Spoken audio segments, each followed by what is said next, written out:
Fraser कहते हैं कि जब मैं 8 साल का था तो मेरे घर के सामने एक फार्मर रहता था जिसका चिकन का फार्म था। पता नहीं क्यों मुझे ये बिजनेस बहुत अच्छा लगा। मुझे लगा कि इस बिजनेस में तो बहुत कम एफर्ट है, बस चिकन्स को खाना खाने के लिए खाना दो और उसके बाद उनके अंडे मार्केट में बेच दो। तो मैं ये सोचकर उस फार्मर के पास गया और उससे रिक्वेस्ट करी कि वो मुझे कुछ अंडे दे दे, और उस फार्मर ने हमें एक बॉक्स में काफी सारे अंडे फ्री में दे दिए। उसके बाद मैं अपने पेरेंट्स के पास गया और उन्हें अपना नया बिजनेस प्लान बताया कि इन एग्स को मैं हैच करूंगा जिससे मुर्गियां पैदा होंगी और जब वो अंडे देगी तो मैं उसे बेच दूंगा। तो मेरे पेरेंट्स ने सोचा कि ये छोटा सा लड़का इन अंडों को कैसे हैच करेगा, और वो ये सोच के इस प्लान को एग्जीक्यूट करने के लिए राजी हो गए। मैंने उस अंडे के डब्बे को अपने टीवी के ऊपर रख दिया। उस वक्त के टीवी एक बड़े डब्बे के शेप में आते थे और वो गर्म रहते थे। थोड़े दिनों के बाद उन डब्बे में से 4 अंडे हैच हो गए और उनके लिए हमने अपने गार्डन में एक छोटा सा घर बना दिया। इन चारों को हमने नाम भी दिए।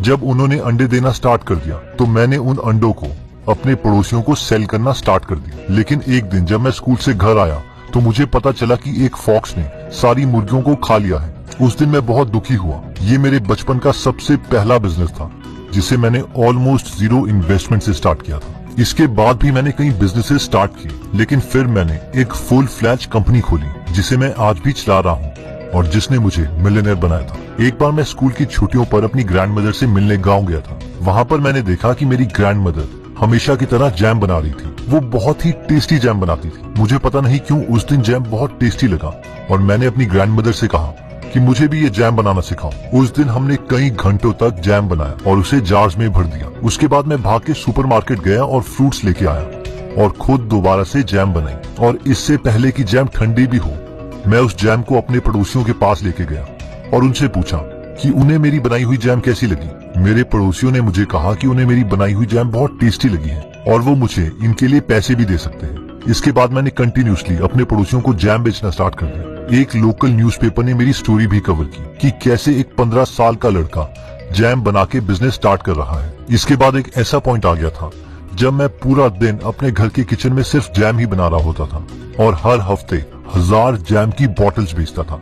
लेकिन इससे मेरे घर वाले थोड़ा परेशान हो गए थे क्योंकि उन्हें अब किचन में खाना बनाने में भी प्रॉब्लम आ रही थी। इस वक्त मुझे लगा कि अब मुझे जैम को किसी फैक्ट्री में बनवाना चाहिए। इसके लिए पहले मैंने जैम के बारे में बहुत रिसर्च की और मुझे पता चला कि जैम की सेल्स हर साल कम हो रही है क्योंकि एक तो हर जैम में शुगर कंटेंट बहुत ज्यादा होता है और दूसरा लोगों को जैम में कुछ नया चाहिए था। मैंने बहुत सारी रेसिपीज ट्राई करी और फाइनली मुझे एक तरीका पता चल गया जिससे मैं एक बहुत ही टेस्टी जैम बिना चीनी के बना सकता था, यानी 100% फ्रूट्स की मदद से और बिना कोई प्रिजर्वेटिव के। फिर मैंने सोचा कि इस जैम को मैं सुपर मार्केट्स में बेचूंगा क्योंकि इन लोगों के पास बहुत से स्टोर्स होते हैं जिससे मेरी सेल्स बहुत ज्यादा इंक्रीज हो जाएगी। मैं एक वेटरोज नाम के सुपरमार्केट चेन के पास गया जो मेरे जैसे नए लोगों को अपने प्रोडक्ट्स बेचने का चांस देते थे। वो बहुत हैरान हुए कि ये टीनेजर जैम बेचना चाहता है। उसने मुझसे कहा कि उसे मेरा 100% फ्रूट जैम का आइडिया बहुत अच्छा लगा, लेकिन पहले मुझे इसके लिए प्रॉपर पैकेजिंग तैयार करनी पड़ेगी, एक ब्रांड बनाना पड़ेगा, इसका प्राइस कम करना पड़ेगा और थोड़ी सी रेसिपीज में चेंज करना पड़ेगा, तभी वो मेरे जैम को अपने सुपरमार्केट में बेचने के लिए तैयार होगा। इतना सुनने के बाद मैं बहुत खुश हुआ और ये मेरा सपना बन गया कि मुझे अपने जैम को एक सक्सेसफुल प्रोडक्ट बनाना है। मैं काफी डिजाइनर से, मार्केटिंग के लोगों से मिला और हमने इस जैम का नाम सुपर जैम रखा। इसके लिए मैंने बहुत सारे पैकेजेस तैयार करे क्योंकि सुपर जैम सुपर ह्यूमन की तरह लगता था। तो इस ब्रांड के लिए हमने काफी सारी स्टोरीज तैयार की जिससे हम इस ब्रांड के बारे में लोगों को बता सके। फिर मैं जैम की फैक्ट्रीज के चक्कर काटने लग गया ताकि वो मेरे लिए जैम बनाने के लिए तैयार हो जाए, जिससे मैं लार्ज स्केल में जैम प्रोड्यूस कर सकूं। ज्यादातर हर फैक्ट्री ओनर ने मुझे जैम बनाने के लिए मना कर दिया। किसी को मेरे प्रोडक्ट पर विश्वास नहीं था। कोई सोचता था कि मैं 17 साल का एक लड़का हूँ और मुझे बिजनेस के बारे में कुछ नहीं पता। लेकिन एक जैम ओनर मेरे आइडिया को ट्राई करने के लिए रेडी हो गया क्योंकि उनकी जैम की सेल्स कम हो रही थी और उनकी कई मशीन्स फ्री थी जिससे मेरी जैम रेसिपीज ट्राई की जा सके। अब जैसे ही मैं अपने नए बनाए हुए जैम्स का स्टॉक उस सुपरमार्केट वेटरोज में लेके गया तो उन्होंने मेरी हर चीज को मना कर दिया। उन्होंने कहा कि जिस फैक्ट्री से मैं जैम बनवा रहा हूँ वो बहुत कॉस्टली है जिसकी वजह से प्रॉफिट मार्जिन कम रहेगा। मेरी ब्रांडिंग का तरीका भी उन्हें पसंद नहीं आया, इवन कि उनको मेरी जैम का टेस्ट भी अच्छा नहीं लगा और इस चीज पर मैंने ऑलमोस्ट 1 साल वेस्ट कर दिया था। थोड़े दिन मैं परेशान रहा लेकिन मैंने फिर से ट्राई करने की सोची। मैं दोबारा एक्सपर्ट से मिला और उन्होंने मुझे पैकेजिंग की इंपॉर्टेंस के बारे में बताया कि किस तरीके से एक अच्छी पैकेजिंग प्रोडक्ट की परसीव्ड वैल्यू को बहुत बड़ा कर सकती है। उन्होंने मुझे ऐसे एग्जांपल्स बताए जहां पर एक पैकेजिंग को चेंज करके सेल्स बहुत बढ़ गई थी।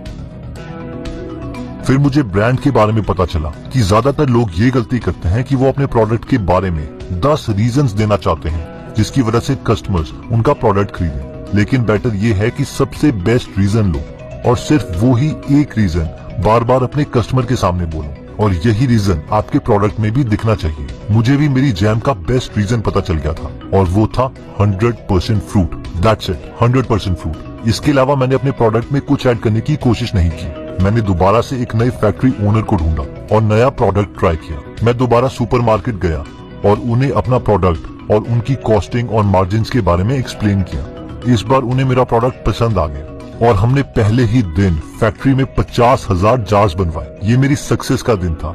मेरे बारे में बहुत सारे न्यूज़पेपर्स ने स्टोरीज भी लिखी कि कैसे एक टीनेजर मिलियनेयर बन गया। मुझे और मेरी ग्रैंडमदर को प्रिंस चार्ल्स ने बकिंगम पैलेस में बुलाया और सुपर जैम को नेशनल म्यूजियम ऑफ स्कॉटलैंड में भी रखा गया। इसके बाद मैंने कई और नए बिजनेसेस खोले।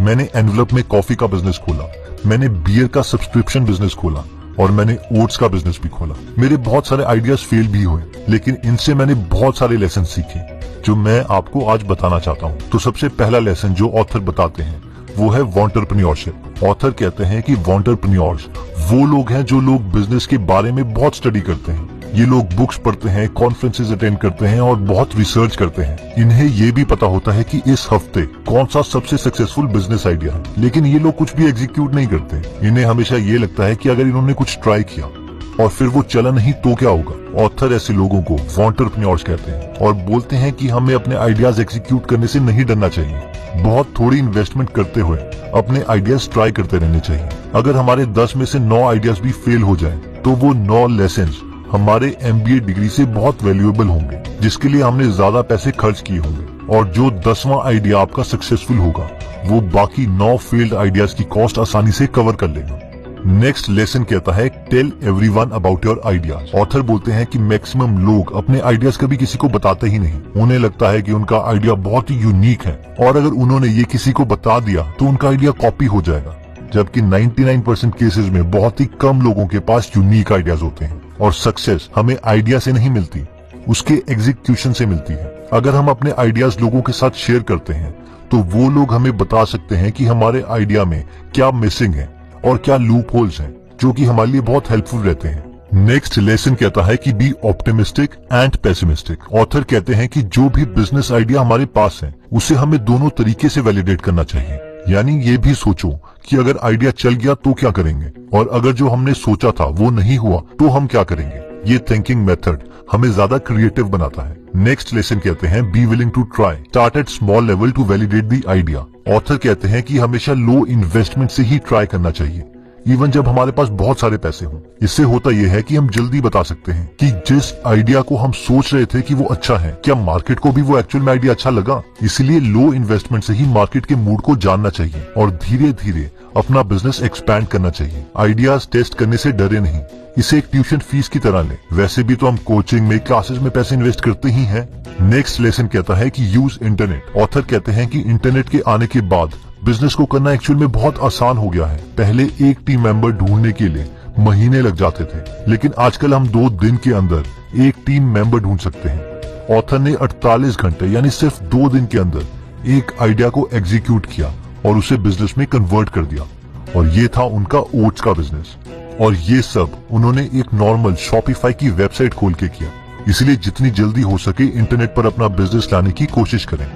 नेक्स्ट लेसन कहता है add story to explain ideas. Author कहते हैं कि मैं अभी तक अपने सुपर जैम के बिजनेस को स्टोरीज के रूप में एक्सप्लेन करता हूँ। ये मेथड ब्रांडिंग के लिए बहुत अच्छा है और इससे हमारे कस्टमर्स हमारे साथ इमोशनल लेवल पर कनेक्ट हो जाते हैं। तो दोस्तों, इस वीडियो में हमने देखा कि किस तरीके से एक मिडिल क्लास लड़का मिलियनेयर बन गया, और वो भी बिना कोई ज्यादा पैसे इन्वेस्ट किए हुए। उन्होंने इस जर्नी में बहुत सारे लेसन सीखे हैं, जैसे कि वॉन्टरप्रेन्योरशिप से बचे, यानी सिर्फ आइडिया से कुछ नहीं होता। आइडिया तो सबके पास है, जो चीज मैटर करती है वो है एग्जीक्यूशन। नेक्स्ट हमने देखा कि अपने आइडियाज किसी को बताने से डरे नहीं, क्योंकि दूसरा इंसान आपको आपके आइडियाज के लूप होल्स बता सकता है। नेक्स्ट हमने देखा कि अपने बिजनेस को ऑप्टिमिस्टिक और पेसिमिस्टिक दोनों तरीके से सोचें। इसके बाद हमने देखा था कि बिजनेस को लो इन्वेस्टमेंट से ही स्टार्ट करना चाहिए ताकि हम ये देख सकें कि मार्केट को हमारे आइडियाज पसंद है भी या नहीं, और जब बिजनेस चलने लगे तो बिजनेस से ही कमाए हुए पैसों को इन्वेस्ट करें।